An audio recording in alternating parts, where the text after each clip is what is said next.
What's the name of the third baseman for the Braves? That's not Juan Soto, is it? I saw it. No. I I can't think of his name. I can't think of what his name. I was stunned when I saw the contract price, what he got. Now that's Yeah, now he's not making anything. well. Now that's how you could get into baseball. Coach? Coach, manager, that sort of thing. Yeah. Now, I can do that, man. I can go out there and throw a fit with an umpire. Kick dirt all over his shoes, I just love. Is that not one of the best things with baseball? I The love it. argument? I love it. Do you remember the guy? I can't remember who it was, if it was Pirates or who. The coach goes out there. He's just throwing a fit, man, and he goes and he pulls up third base. Yes. And he Oh, throws who it out was there, that? and he walks over and he pulls up second base. Was it Lou Piniella? Who was that? Look that up. Whoever threw it. Austin Riley, your third baseman first. What, Austin Riley on For the the Braves? Braves? It may I be. don't know, maybe. It says that's the 2020. Yeah.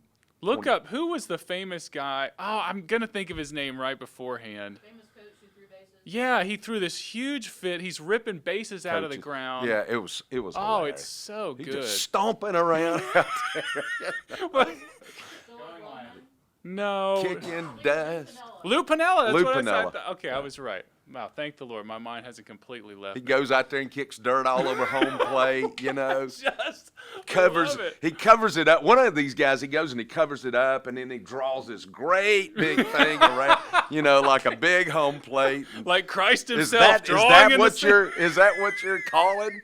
On a base that size? I just love baseball. I remember following the Braves. I forget what year it was, and I was just like rooting for Bobby Cox to break the all-time record for getting thrown out. Yeah. And he would just come out, and then the announcers would be, "Oh, here comes Bobby out of the he's gonna do it again." Will he argue long enough to get thrown out? The sad thing about Bobby Cox was he would do that to his wife. Oh, really? Yeah, oh yeah, he was notorious for being abusive to his wife. Oh, that's terrible. I didn't know that part. Yeah. Who was the guy that always sat next to him that was just rocking the whole game? Do you remember that? The Braves in the 90s. Joanna remembers. I can't remember what his name was, but Is he the pitching coach? I don't know, but he would always he'd have a huge chew going, and he'd just be rocking the whole time. I just love baseball. Well, you tweeted that like a couple weeks ago. It was that terrible missed call at home plate. Oh, it was awful. Yeah. And the announcers were like, "This is egregious," and the ump just stands his ground, and he won't move a muscle. Yeah, and gosh, who was the ump? And I can't think of his name. It was there. He's notorious in the. The bad call department. Yeah, well, It's tough being he's an one of umpire. those guys that's been there forever. I don't know. Anyway. Okay, yeah, enough baseball talk, I guess. I just love it too much. It is baseball season. The Orioles had an 11-game winning streak a couple of weeks ago, so I was on cloud 9 for a minute because they've been the worst team in baseball for like 3 years. But Maybe a little longer. well, yeah, might be a little longer than that. The last time they were good was really in the 90s. Well, and that was another umpire thing when Roberto Alomar spit in the ump's face. Do you remember Yes, that? I do. That was a huge I thought thing. that was just despicable. He never lived it down. He was playing incredibly that year, but just the booze everywhere he went. Yeah, that was a rough one. Yep. Well, what do you think we should talk about today, Pastor? Should we talk about Josh? The umpire forgiving. Oh, right. being Ooh, spit in I your missed face. the segue. Did the umpire ever? That umpire did forgive him. Did he? Yeah, it was years later, and they kind of had a get together. And I saw yesterday. Because Vin Scully passed away this past week, the famous announcer. So they're replaying all of Vin's famous calls, and my personal favorite is Kirk Gibson's home run in the 1988 World Series, Game 1. It's the Dodgers versus the Oakland Athletics. He comes up in the 9th inning. Both legs are injured. The only way he can help his team is by getting a home run. What year was that? I thought it was 88. Was that the 84? year they had the earthquake? I think so. Let me tell you, I pastored, and I'm trying as hard as I can to think of his name. I pastored the guy that pitched in that game. Dennis Eckersley? Or was it a different one? There's so many pitchers in those World Series there's games. 100 of them. Gosh, I can't think of his name. And they follow me. Storm Davis. Storm Davis? Yes. What year? Look up what year was the earthquake. Was it 84 or 88? Earthquake? The one, Yeah, it the was one in the Los middle Angeles. of the. Yeah, it was in the middle of the. It was in the middle of the game. Joanna's vacation is worn off. She's giving me attitude again. I don't know. The earthquake was in the middle of the baseball game. It was in '89. 89. Okay, so they didn't Okay. win. They didn't win the championship that year. It was the previous year. So anyway. But I brought it up because then Kirk Gibson, obviously my favorite baseball player, Kirk Gibson and Dennis Eckersley, like they met 30 years later to talk about that at bat and that sort of thing, and it was just kind of fun seeing them.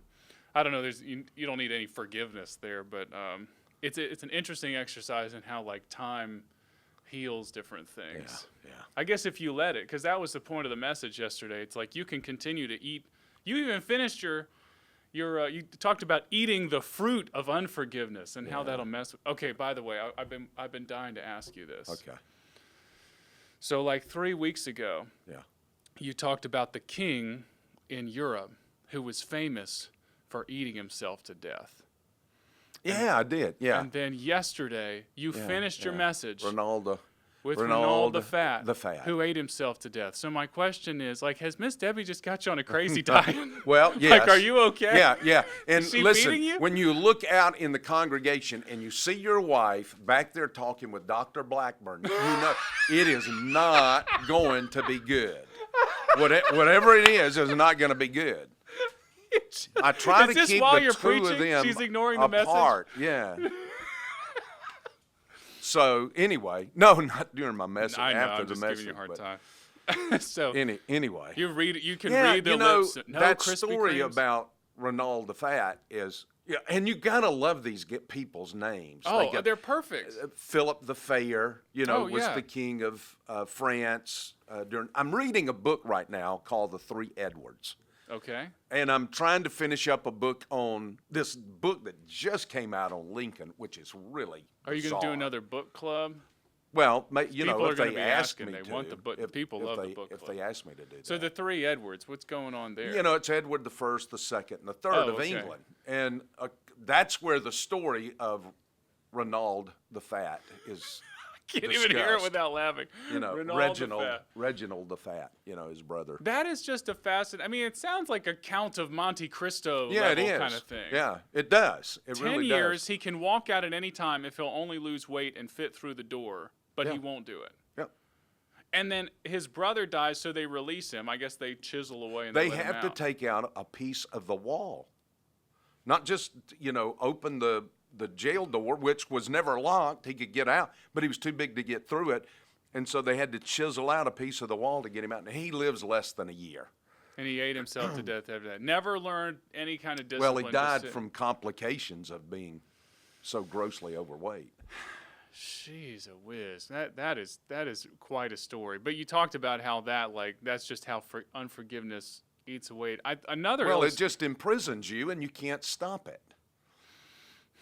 Another illustration that you used, fascinating to me, was that of James Garfield, President of the United States. He was only president for 4 months. I knew that he was assassinated because he was shot, but I had no idea that he potentially could have lived through the wound he sustained, if not for the doctors continuing to probe the wound. Yep.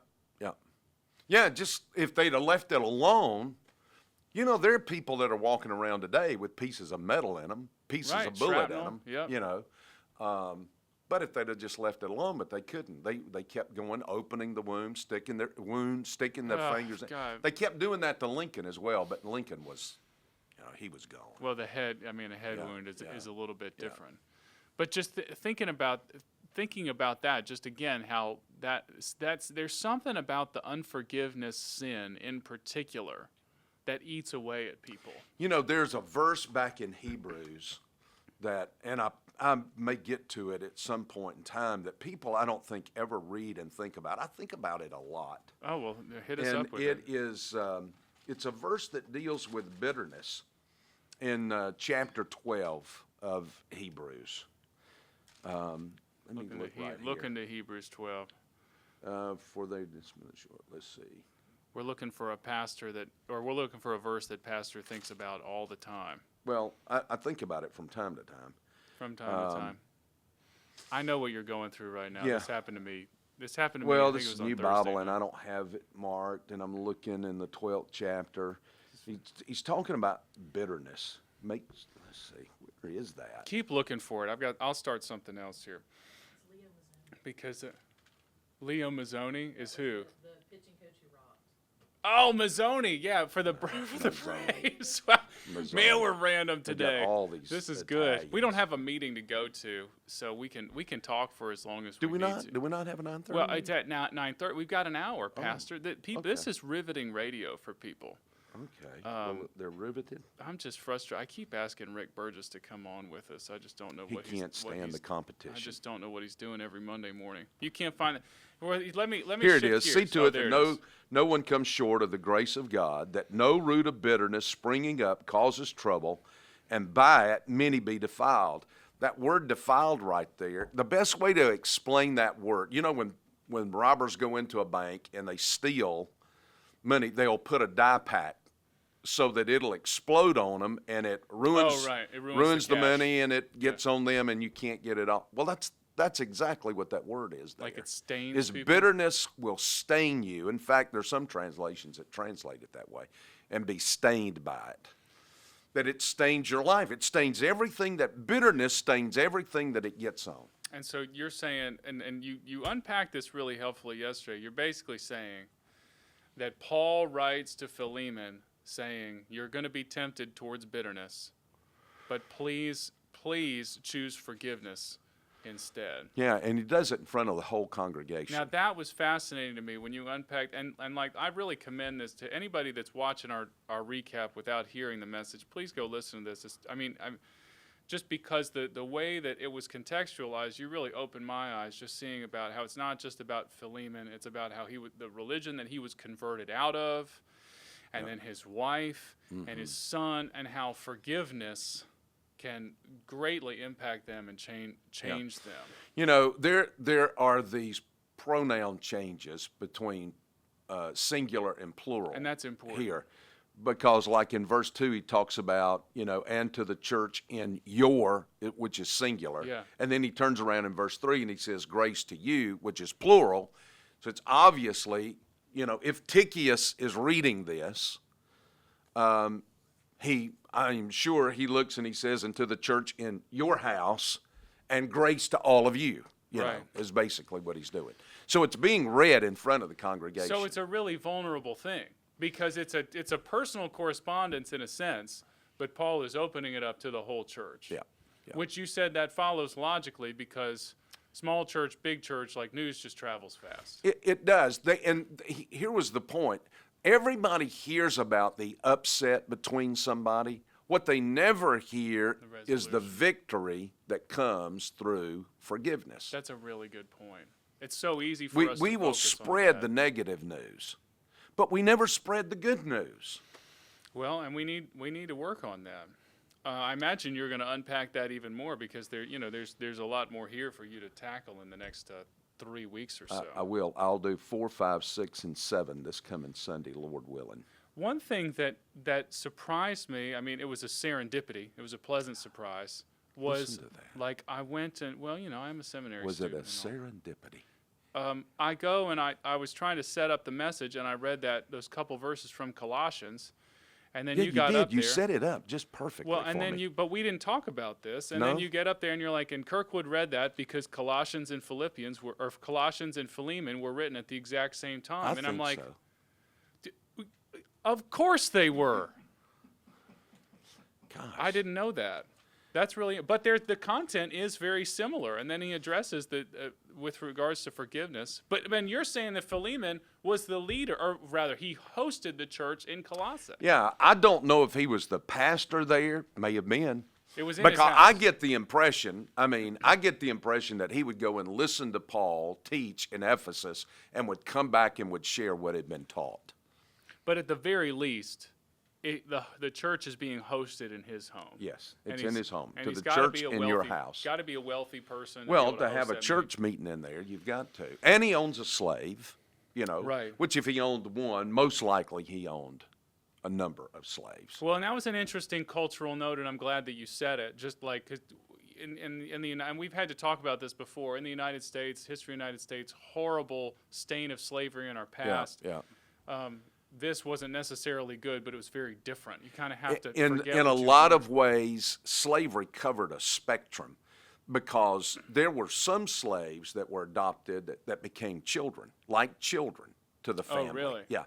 And then there were a lot of slaves that they sent them to medical school. They would be the doctor. Oh, that's very interesting. They would be educated to be teachers, poets, artists. It's kind of then you go all the way to the other end of the spectrum to where they were treated like chattel, Yeah, like property or whatever. like property. But there's this whole widespread, and so to compare it to what slavery was in the South, you can't really do it. Right. I mean, it's if you're a slave, you're a slave. I understand that, But there was a difference between the way slaves were treated. And here the Roman Empire would go in and they would conquer a nation. They'd just take the people and put them into slavery. Well, and you talked about how there was no fighting against that just because, it was just instant death. It was, but you grew up in a mindset that this is the way the world is. So, and that's basically, that's helpful as we try to understand the relationship that Philemon is going to have with Onesimus. Because everybody wants to know, well, why didn't Paul say, hey, you should set him free? Well, in Paul's mind, probably Paul never even thought in those terms. But he did undermine the whole institution of slavery when he comes and he says, you take him back as a brother. Yes. I can't wait. He's not just a slave anymore to you. He's now your brother. And which to me undermines the entire issue of slavery in the New Testament. Well, people have the same problem when you get to men's and women's issues as well, because if you look closely, you see Paul undermining the whole system at the time, which is women were treated as property. Sure. But Paul says over and over, no, you're equal in the eyes, equal image bearers in the eyes of God. That sort of thing. Jesus did the same thing. Right. With women. I mean, they elevate. The New Testament elevates. That's one of the great appeals in that day to women. Most of the people in the church were not Philemons. Most of the people in the church were women, children, and slaves. That is to say they weren't wealthy people, as women, children, and slaves. Yeah. That's it's helpful for me to talk about. This has been one of the biggest, philosophical shifts in my mind as I'm getting older, is trying to understand, the Bible was not written by Americans, for Americans to Americans. It was written in a different time, in a different context, with a specific purpose. And to properly understand that and understand exactly what God is saying, you've really got it. You have to remove yourself. You can't be anachronistic and assume that era was the exact same as what we're in now. Well, I think we do that with a lot of history. I think we're doing that right now in this culture with history. Oh, really? Yeah. With really revisionist history. Oh, sure. Let's take history and let's, write this out or take them out. Or, you look at somebody like Washington and you say, well, he owned slaves, so nothing that he did was ever good. You lose a whole perspective there. This book that's out on Jefferson right now, that's written by a Baptist who teaches down at Baylor, it's called Flesh and Spirit. And in reading the book, it's so wild to me to read how conflicted Jefferson is over slavery. Now, Jefferson was one of the greatest minds this nation ever produced, and he's struggling with the whole issue of slavery, and yet he keeps buying more slaves. He buys slaves, he has children with slaves. Yes, and yet he is struggling. I mean, it's like he's under conviction about it. But it's I don't know what I do. Now, nobody's in favor of slavery. Of course. But can you not learn something from that? Can you not go back and read and learn and gain some truth and at least have some understanding? These people, they wrestled with things even though it was a part of their lives, which should point to us that there was something going on there. Absolutely. I think, you know. Washington did the same thing. He struggled with the whole thing of slavery, but yet there was slaves there. Well, I think that's the kind of thing, I think a lot, I'm sure you think about this even more than me, like, how will history judge our time? Well, that's the thing. People are going to turn around and they're going to they're going to cancel us Yeah. For some, whatever it is that we've done that they don't like. Yeah, I keep wondering, like, is it something with the phones or whatever? Like, those people, they are like, those pastors, they claim to be focused on Christ. They claim that was the most important thing. Can you believe that they use these horrible devices that are basically cigarettes and they destroy your brain? I don't know what it'll be. It'll be something, though, something that we don't even see. And That's exactly right. Even though slavery has been wrong since, all of human history, it's been wrong. Yeah, however, when people grow up in a system, we've grown up in a system of taxes.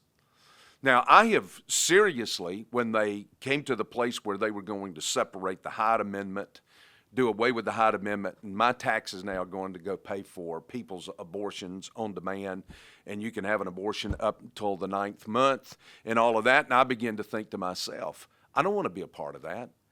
I've got to pay taxes, but what do? Right. I'm stuck here with a government that demands this of me. This is the way the culture is. And yet I feel like this is a gross, what am I going to say to the Lord one day? Would he look at me and say, you should not have paid your taxes at that point? I don't know. That's a tough one. It is very tough. And you cannot make light because we don't live with the issue of slavery right now. You cannot make light of the struggle that they had and then ignore these people did do some things that were good, even though they participated in something that we find to be terribly offensive and wrong. Well, maybe that's just back to the subject at hand of when you look back, you need to love the sinner and hate the sin. And do we do this? Exactly. Is there any forgiveness anywhere in the midst of all of this? Can you forgive them of their sins and then look still at the good work they were able to do for the sake of the kingdom? Well, I hope that's what we do to each other. I certainly hope so too. Paul didn't write Philemon and just lay him in the dirt because he had a sin. But he did say when Onesimus comes back, now, this is your brother. Well, and he opens the letter with that kind of authority. Yeah. So what is Philemon going to say other than, well, the authority of God is coming through Paul and telling me what to do, so I guess I better do it. Well, Paul comes and appeals to him as a prisoner. He says, I'm in chains, which is kind of an interesting thing. He's appealing to this guy who owns a slave, knowing that this runaway slave is going to go back because he's got to do what's right. Yes. Onesimus has to do what's right. Right. And so he's going to go back to Philemon, and Paul writes him. He says, "Hey, just let me tell you, I'm in chains."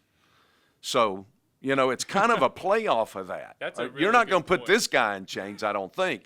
But you need to know I'm in chains. But my chains are the chains of Christ Jesus. Well said. You think it's the chains of Rome. But listen, these are really the chains of Christ. God has put me here for a purpose. I'm enslaved to him. Yeah. So next week you're going to the 4 through 7, I think is what you said, 4, Yes. 5, 6, and 7. Yeah. And so you've decided, right, that you're going to begin every message with Mac Brunson, a servant of Christ Jesus, preaching to you by the authority vested through the power of the Holy Spirit. Yeah, that's what I'm going to do. Something like that. Just come That out. is kind of interesting, though. I love But it. it was very much the way they would, and it makes more sense to me to start a letter off, hey, this is Mac, da-da-da-da-da-da-da, instead of putting it at the end, although you look, first thing you do is you look to see who it's from. But he started those letters off to Timothy and Titus in that way because there was in a sense, a hierarchy here. He's saying, I'm Paul. You're my son in the ministry, Right. Timothy. You're my son in the ministry, Titus. Now listen, let me tell you how to handle these church situations. Yes. Which is what he does in the pastorals. Well, and he understands that they are going to be read Yeah. in front of other Yeah. people as well. Yep, they were to be read in front of Ephesus, and Titus was in Crete, I believe. So they would have heard. And he tells them how to set up a structure. In fact, he tells them, they are to appoint the elders. and put them in place. I tell the elders that, and they never comment. Let me see. Is there anything else? No, I got to all the things I wanted to talk about. Is there anything you want to tell us about this week or anything? You traveling at all this week? Go anywhere? I've got to leave here shortly. I've got some personal business that came up over the weekend. You're going to tell Jeff you just but I'll be sadly right can't back. make it to that 9:30. No. I'm here. I'm going to be here. Oh, that's right. Connection Sunday's coming This up. Sunday. This Sunday. Yeah, we got Which is this Sunday is what? The It's 14th. Yeah. 14th. Yeah, so everybody, you can come for. There's going to be sausage balls and donuts and, yeah. Nothing I can eat. Nothing that Pastor can eat because Miss Debbie That talked too much anybody with can Dr. Vance. see. If I can sneak it, then I can eat it. Okay. So Pastor's going to be sneaking food. If you see Pastor I get sneaking food on little Sunday, kids to go get it for me. please do not interrupt him. Just let the man have the simple joy of getting to eat one of the sausage I send some of the balls. little kids over there to pick up. I said, Is that what you got my kids doing? Go get me a couple of I those. saw my sausage kids running around. I'm like, sweetie, that's way too much for you. It's for Pastor. Oh, okay. All right. So, and then, if you want to try, this is an important thing. If it's time for you to try a different life group, maybe if it's a time change, you need to switch hours. If you're sensing the Lord's moving you to a different group, this is a great week to try a new place, a new life group. We have a few of them launching as well, so I'm excited about that. That's right, because they're doing an event. Joanna's reminded me they're doing that event after the second service where you're going to be able to see and hear from all the new life group leaders and I think some of the current life group leaders. It's free lunch. There is such a thing as a free lunch, and you can have a free lunch and decide which life group you're going to go to. And choir and orchestra are back this week. We're raising the roof. I think that's everything. Good. You ready to cut this feed Yeah, so we can kick do that- our kick us off. 90-minute baseball podcast? We got another baseball podcast to do after this. Did you want to do that? No. I've got a counseling appointment in 15 minutes.